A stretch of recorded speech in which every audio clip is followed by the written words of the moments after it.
If the whole world laughed when you told the truth, would you dare to say it again?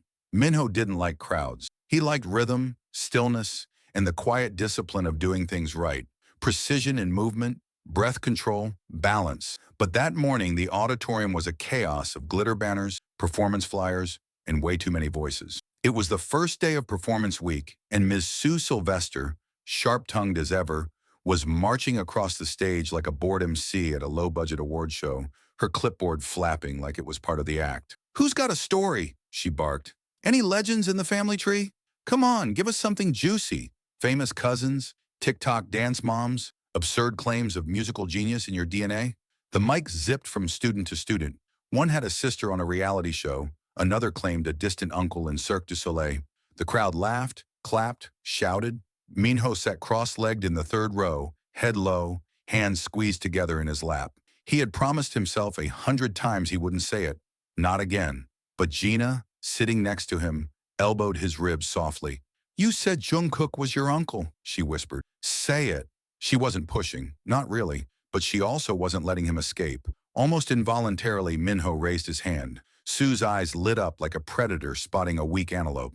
"Ah, Minho," she cooed, finally brave enough to bless us with a bedtime story. "What have you got, future backup dancer of a boy band that doesn't know your name?" Minho stood slowly, his voice calm but thin. "My uncle performed in 183 live shows without missing a beat. Not once, for a second silence. But not the kind that gives space, the kind that sharpens before it strikes." "What?" someone muttered. Another student laughed louder. "What, like, on We Just Dance?" The room cracked. Sue smiled into the mic like she was warming up for her stand-up debut. "Was that during a world tour, sweetheart? Or was he moonwalking in his bedroom with a Swiffer mop?" Laughter burst from every direction. A boy near the front flopped onto the ground, flailing his limbs in a dramatic fall. "Uncle J.K., champion of invisible dance battles!" Another shouted. "Did he learn from the ghost of Michael Jackson or the algorithm?" Sue raised a hand with mock innocence. Now, let's not mock the delusional. Every cult needs a prophet."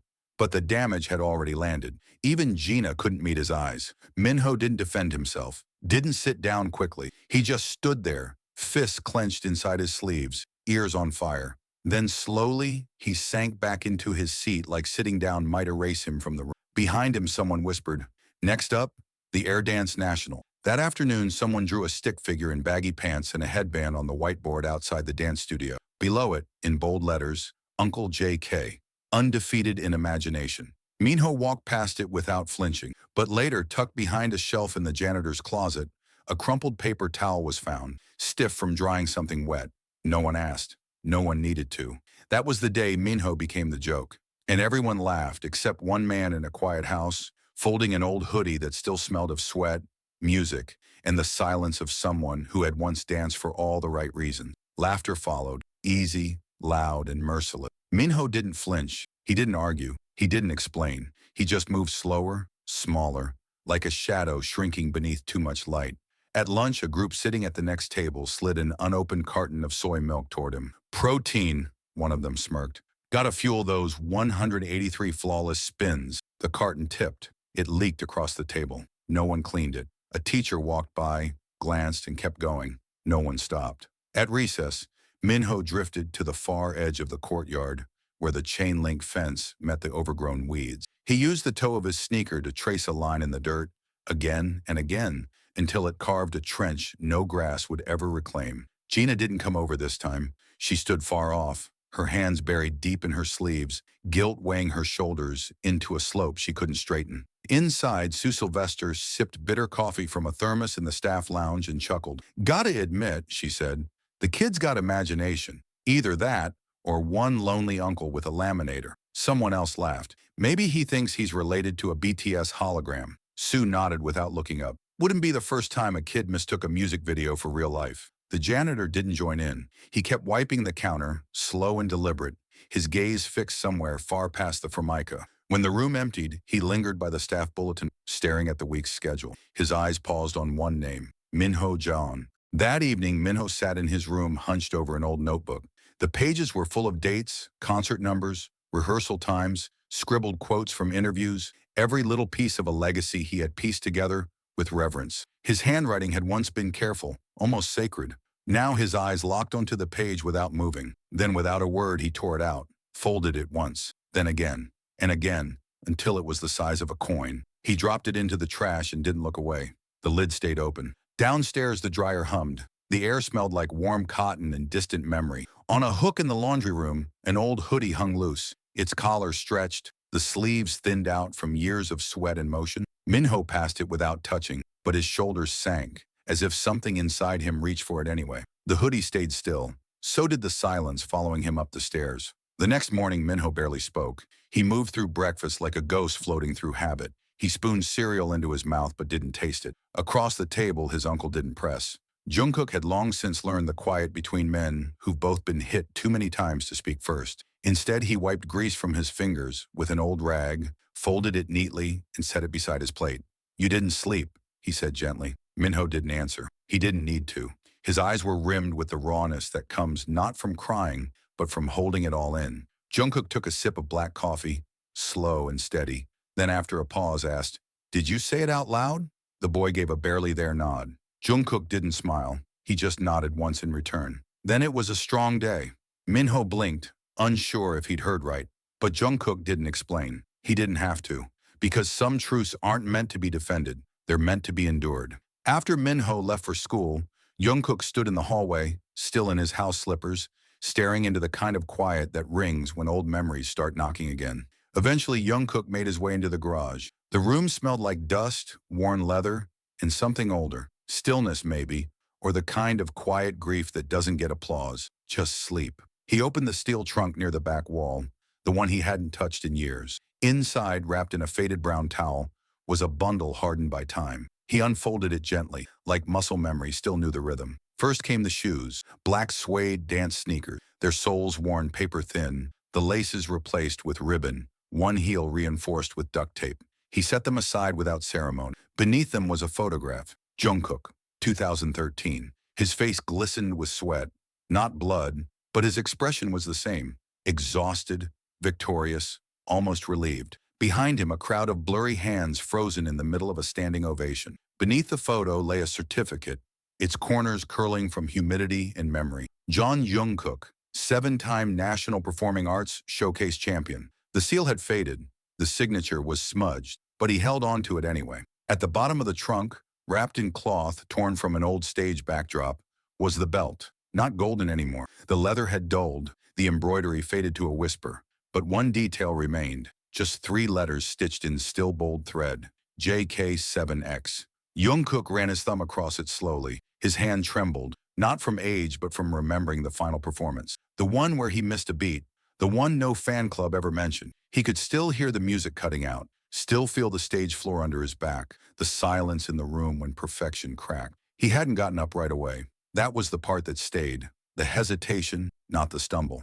Now in the garage, Jungkook stood over the belt and didn't smile, but his jaw set slightly, as if to say, maybe legacy isn't about flawlessness. Maybe it's about what you carry when the spotlight moves on. Upstairs, the dryer stopped. The house froze. So did he. Sue Sylvester always loved a crowd. The more eyes on her, the louder she got, the more power she absorbed. That Thursday, she stood at the center of the auditorium stage, clipboard in one hand, mic in the other, and a smile that didn't reach her eyes. The room buzzed, students in color-coded club shirts filling the seats, teachers leaning against walls pretending they weren't counting the minutes. Sue clapped twice. "All right, geniuses," she called out.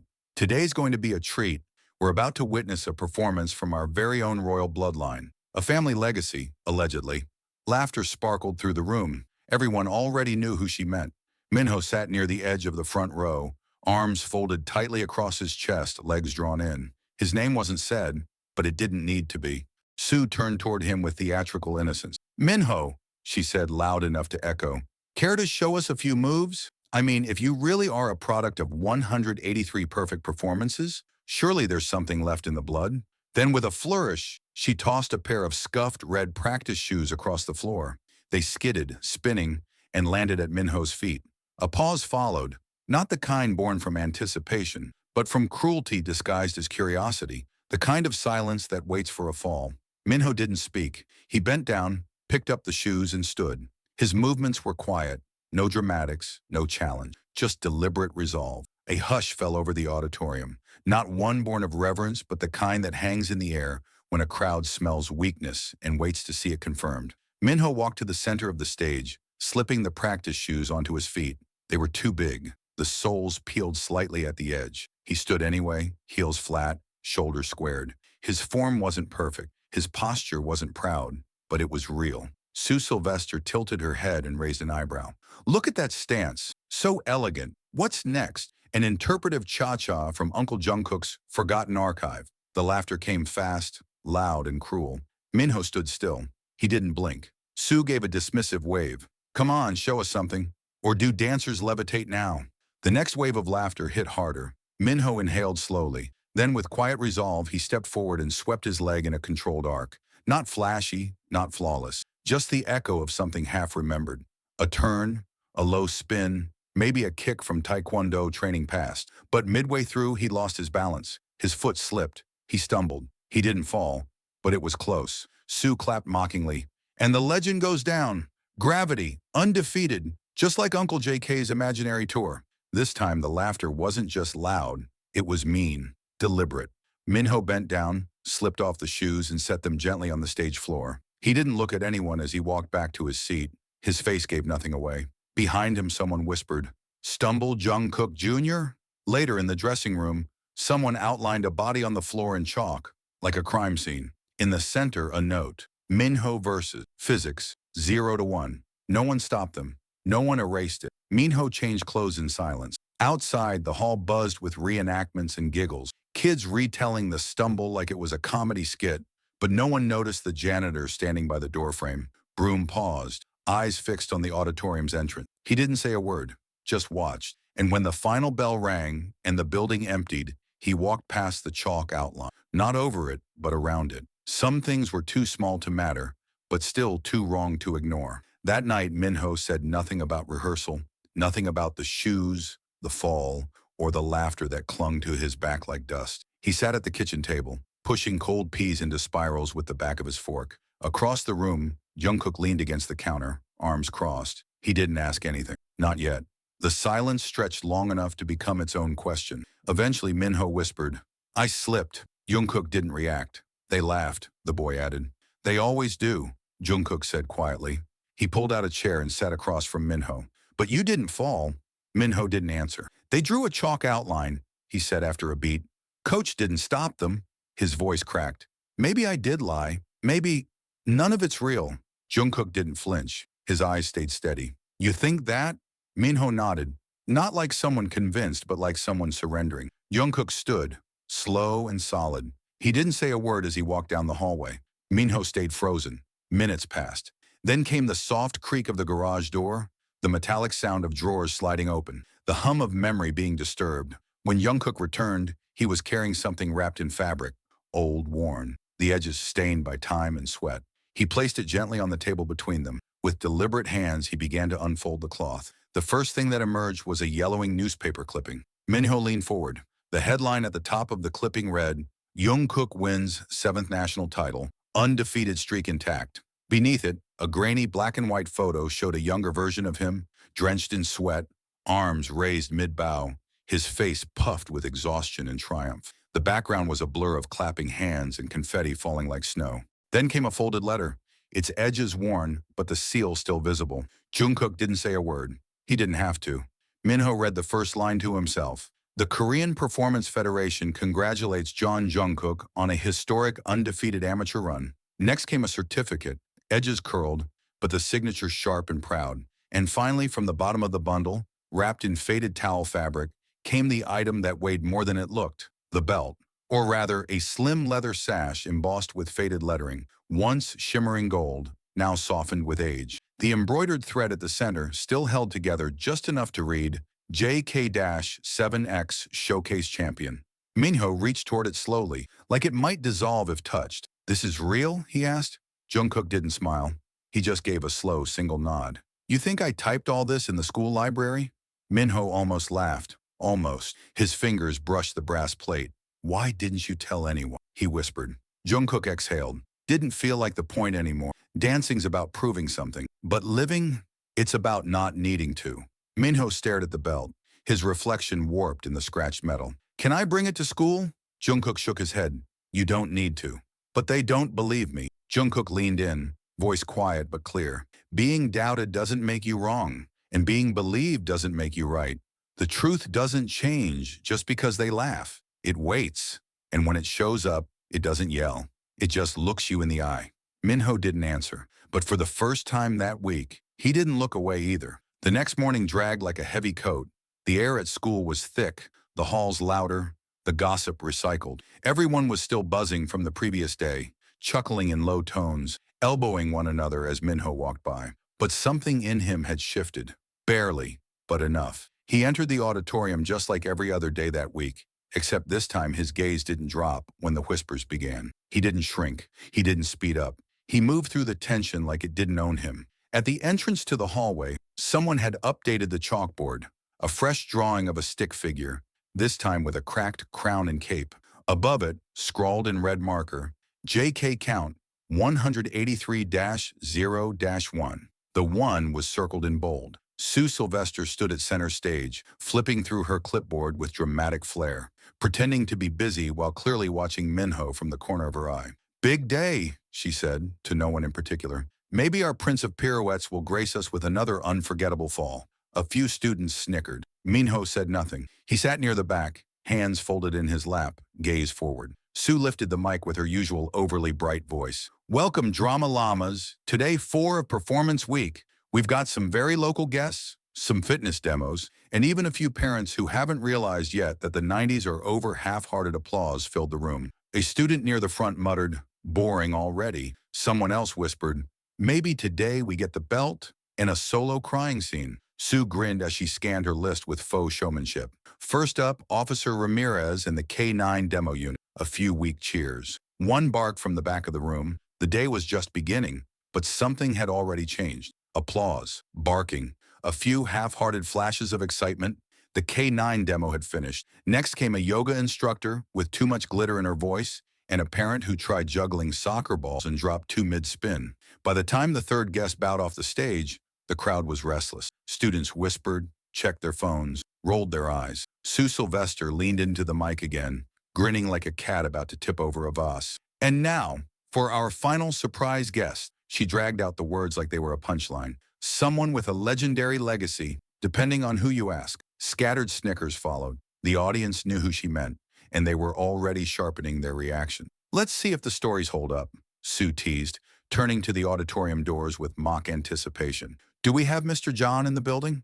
The room buzzed, not just with amusement now, but with something harder to name. A tension, a weight, somewhere between curiosity and reckoning. Then from the front office intercom, "Visitor at the front desk for Minho John." Sue's smile froze mid-sentence. Heads turned. No one spoke. Minho stood, not quickly, not defiantly, just with quiet calm. He walked down the aisle without rushing, his hands at his sides like they knew exactly what they were doing. Sue Sylvester's eyes followed, her brow tightening slightly. Beyond the glass entrance doors, a man stood with his back to the wall. Denim jacket, black case in one hand, the other tucked in his pocket. He wasn't posing. He wasn't asking permission. He was just waiting. And suddenly the noise inside the auditorium softened, like the entire room forgot how to breathe. Minho didn't look back. He just walked to the doors. The hallway for a moment felt too narrow, but that didn't matter. The double doors creaked open, not dramatically, but loud enough to silence the whispers. Jungkook stepped into the room like gravity walked beside him. No flash, no swagger, just deliberate steps echoing on polished wood, and a case that looked heavier than it should have been. He didn't glance at the crowd. He didn't nod. He walked straight to center stage, and with each step, the jokes evaporated. Laughter shriveled in throats. Whispers died before they left lips. Even the smirks, so confident just minutes ago, folded under the weight of something undeniably real. Sue stood frozen, clipboard in hand, one foot slightly behind the other, like she wasn't sure if this was still her stage. Jungkook stopped in the middle. Silence clung to him like a second skin. He knelt slowly, set the case down, and unlatched it. From inside, he lifted a wooden plaque, old, worn, but polished. He turned it toward the crowd. Light caught the engraving just right. John Jungkook National Hall of Performance. Honor 183 flawless live showcases. 7-time national winner, 1 Final Fall, and countless returns. It didn't shine like gold, but it held weight. The kind you don't wear to impress. The kind that earns silence. He said it gently on the front edge of the stage. Then he looked up. Not at the students, not at the wall of watching eyes, but straight at Sue Sylvester. His voice came low. No microphone needed. Someone in here said legacy sounded made up. Sue's throat moved, but no sound followed. Said it like truth needs a permission slip to exist. A few students shifted uncomfortably. The rest didn't dare breathe. A few heads turned. Some dropped. Minho stood in the aisle, unmoving, hands loose at his sides, like even he wasn't sure if they belonged to him anymore. Jungkook didn't look at him. Not yet. His eyes remained fixed on Sue Sylvester. You teach them how to project their voices, Jungkook said evenly. I hope you also teach them when to stand silent. Sue opened her mouth. Nothing came out. You train their stage presence, he added. Try training what they do when someone tells the truth and gets laughed at for it.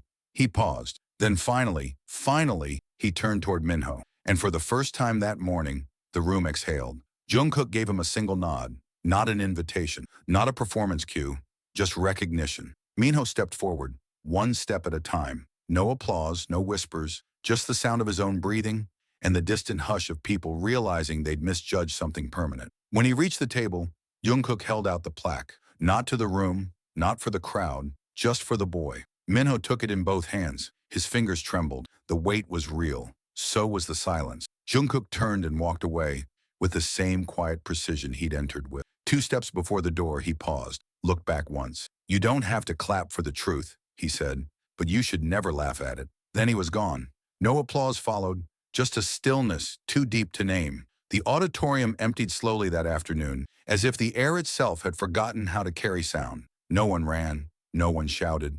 Even the usual squeak of sneakers and zip of backpacks felt distant, muted beneath something heavier than silence. Later, Sue Sylvester sat alone in her office. The blinds were half closed, as if unsure whether to hide her or expose her. Her clipboard sat on the desk next to a now-cold coffee and the performance roster she had once read from so smugly. She wasn't looking at it now. She wasn't looking at anything, really. Just a crooked photo on the wall of last year's talent show winner, tilted just slightly, like the story she'd told had always been off. 3 soft knocks broke the quiet. She didn't answer. The door opened anyway. Jungkook stepped in. No denim jacket this time, just a dark button-down, sleeves rolled, forearms inked with time and quiet resolve. He didn't ask to sit. He didn't. He looked around the room, not with judgment, but with memory, like he'd been in offices like this before. Sue stood awkwardly, one hand hovering near the edge of her desk. Look, she began, her voice thinner than usual. I didn't mean anything by it. The kid said a lot.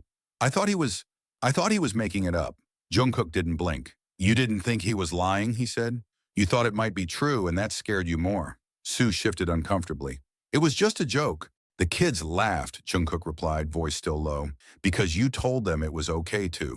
She said nothing. You laughed first. That's all the permission they needed.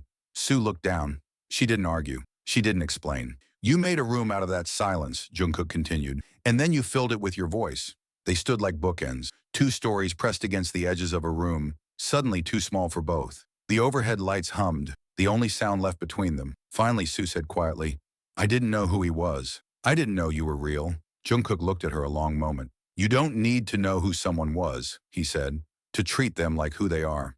You mocked a legacy you never earned, Jungkook said, his voice as level as it was unshakable. And you laughed at a boy who didn't owe you proof. He turned to leave, but just before the door he paused. You like being the loudest voice in the room, he said over his shoulder. That usually means you're the one who listens the least. Sue Sylvester didn't argue. She just stood there, clipboard forgotten in her hand, reputation heavier than her silence. Jungkook didn't slam the door behind him. He didn't have to. Some exits echo even when they're quiet. And when the latch clicked, it didn't feel like an ending. It felt like something had been removed, something that might not return. Minho didn't expect anything to change. He didn't expect the whispers to stop, or the mockery to vanish, or Sue Sylvester to look at him any differently. He didn't expect the world to slow down or make room just because, for once, someone had finally spoken the truth out loud. But on Tuesday morning, as he passed through the east hallway, just between the old trophy case and a faded photo of the 2003 vocal ensemble, something new had quietly appeared. No banner, no announcement, no ribbon. Just a small wooden display box mounted to the wall. Inside, under dim lighting, sat a pair of black dance shoes. The left one still had a faded strip of athletic tape wrapped around the arch. The right was worn smooth across the sole, the heel a little bent. And between them, if you looked close enough, you could see three tiny letters stitched in gray thread, almost invisible. JK. Below them, a brass plate. You don't wear them to perform, you wear them to remember. No one saw it by accident. Minho was carrying a bin of cones from the supply closet, his head down like always, shoulders tucked in like habit. But something about the light on the wall caught his eye. He stopped mid-step, looked up, and just stood there. He didn't move. He didn't smile. He didn't touch the glass. He just read the words again and again, like each one was calling something forward he hadn't yet known. Behind him, the school hummed with the usual, feet squeaking, lockers slamming, but it all felt far away, like he was standing at the edge of something invisible but real. Sue Sylvester passed by. She slowed, then stopped, a few feet away. For once, she didn't speak right away. When she did, her voice was almost soft. We put it up Friday after school. Minho didn't respond. Sue shifted awkwardly, looking at the box, then at the boy. Felt like the kind of story that didn't need more words. Still, Minho said nothing. He kept his eyes on the shoes, on the dull thread, on the line etched in brass. After a few seconds, without turning his head, he asked, "Whose idea was it?" Sue hesitated. Then, almost to herself, "Does it matter?" Minho didn't nod, didn't shake his head. He just stared one last time at the stitching, the worn leather, the sentence. Then he walked away. No ceremony, no spotlight, no audience, just the soft rhythm of his sneakers against tile, as steady as truth. And the shoes stayed on the wall, quiet and still, as if they'd been waiting not to prove something, but to remind someone of what had already been proven. Not with trophies, not with applause, but by simply standing up and walking forward. Lunch came and went without a single whisper. No new jokes, no new sketches. The folded paper crown that had once lived in someone's pencil case was gone, and no one asked where it went. Minho sat alone beneath the old tree by the fence, the same place where students used to circle him with questions laced in mockery. Now they passed by without stopping, not out of fear, not out of reverence, but out of something quieter, a kind of space. Gina approached, a notebook in hand but no words prepared. She sat beside him, knees drawn up, arms wrapped around her legs. "You okay?" she asked. Minho nodded. "He left a note," he said. She glanced sideways. "Who? Coach?" He pulled a folded piece of paper from his pocket, the edges soft and creased from being opened more than once. Gina didn't reach for it. She didn't need to. "What did it say?" she asked. "Said I didn't need to prove anything." Gina leaned back, gazing up at the sky. "You didn't." Minho said nothing, but this time, he didn't look away. That evening, the house was quiet again. No humming appliances, no silverware clinking, just the porch creaking beneath years of weight. Jungkook sat in his chair, eyes drifting across a sky that bled orange into a deep, calm blue. Minho joined him, holding a glass of water. The porch light cast long shadows across the steps toward the road. "They put your shoes on the wall," Minho said. Jungkook didn't look over. "Which pair?" "The old ones." Jungkook nodded once. "Figures, only ones that knew what losing felt like." A pause passed between them before Minho asked, "What does legacy mean?" Jungkook leaned back, let out a slow breath through his nose, eyes still on the fading sky. "It means showing up when it would be easier to walk away." The wind passed by, light and clean. In Minho's room, the belt still sat on his desk, untouched, next to a sketchbook that was now open to a new drawing.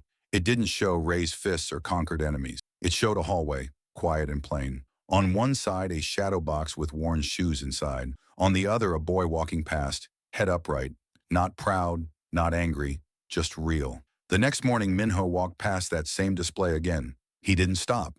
A second-grade girl stood in front of it, still and wide-eyed. She pointed at the shoes and said to her friend, "That's his uncle. He's real." Minho kept walking. He didn't turn around. He didn't need to. And behind him, those shoes stayed exactly where they belonged. Silent, worn, stitched with stories no one would ever fully hear. Not because they had to be told, but because they had already been lived. Some truths don't echo. They just land. And some names don't need to be spoken to be known. And as Minho disappeared down the hallway, the shoes stayed behind. Silent, steady, and real. Because some stories don't need applause to matter. They just need to be remembered. If this story spoke to something quiet inside you, hit that like button, share it with someone who needs it, and subscribe for more tales that don't shout, but still leave a mark.